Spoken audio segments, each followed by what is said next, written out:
Magandang araw po, mga kanokis. Isa po tayong itong video ko nito ay isang parang tutorial sa pagtatagis, tamang pagtatagis. Wala kasi akong naiwan ko lang sa Maynila yung aking DMT na 1,200 grits na pang dulo. Ngayon, meron tayong itong diamond Dix natin, F-Dix sharpener. Ito yung i-demo ko sa inyo. Meron ng supply ang Surigao nito at kay Gerson Tari, maker dito ng Surigao. Ito ay isa sa pinakamainam para hindi naman sa kuan, lahat ng mga tari ay mga ano naman yan, mga pagka nahasa yan ay talaga matatalim na may mayan, pero diferensya pa rin pag may mga libaba.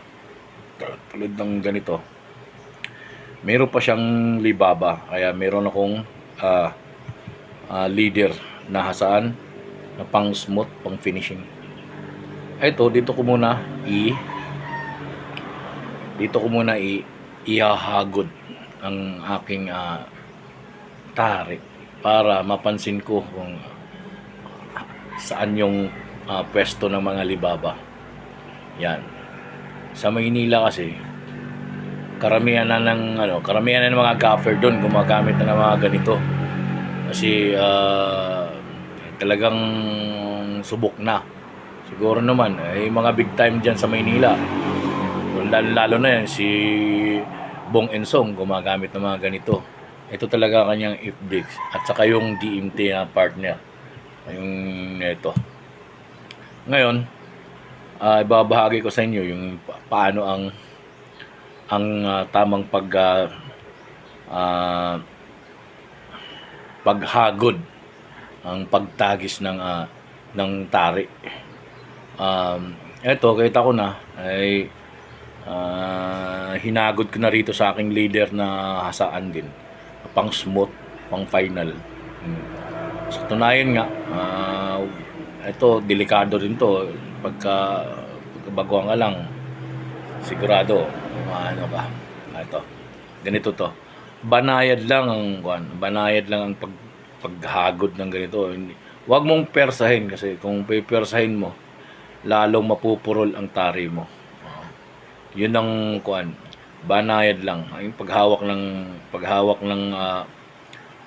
ng tari, kailangan pundasyon, yung pundasyon, kasi pag hindi yung pundasyon wala ring mayayari. Iba ang labasan. Ito tayo, sige. Pag ganun yan, hindi yung pag ganun. Ilapat mo lang yung pinakakilay ng tari at saka konting tayo lang. Kunting banayad lang. Banayad lang. Yan. Yan. Rinig mo yung hagod ng rinig yung hagod ng tari at saka nung hasaan.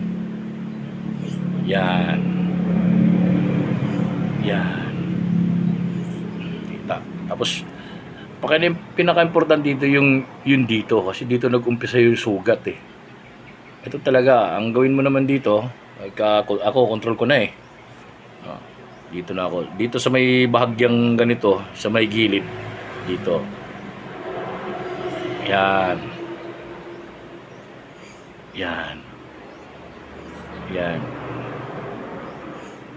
Ngayon, ako kasi gumagamit ako ng DMT na flat bar, yung 1,200 grits pang dulo. Ayun, wala akong dito, naiwan ko lang sa Maynila. Ito, ganito. Yan. Pagka ito lang. Yan.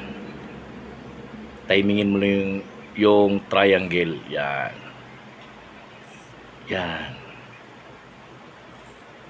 Tapos, paghawak naman ng tari, simpleng ganun lang. Iikot mo lang ng ganun. Yan. Yan sa pangdulo niyan. Yan. Sigurado na yan.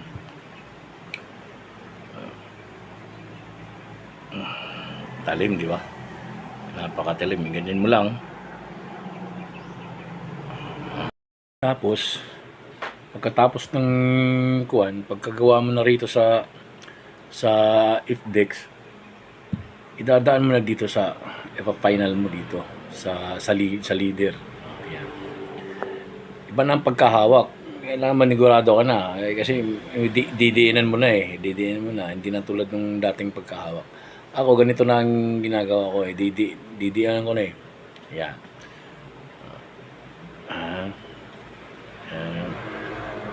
Yan. Importante ito. Kasi dito malilinis ang kuwan, ang talim ng tare.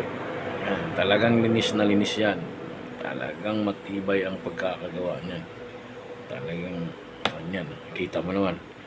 Kumikintab talaga 'yan, no? Kita mo yung pinaka niya, sharp niya, yung pinakakilay ng kanya.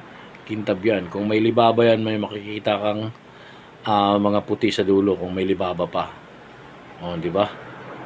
Diba? Kita mo. Tapos baliktarin mo yung leader boot mo. So, ganito lang din, prinsipyo niyan.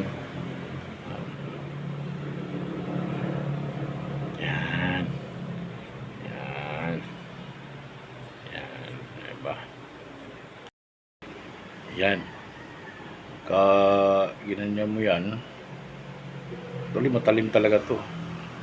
Mawak to Yan o. Kaya lang, talagang kuwan, nalalaglag din minsan.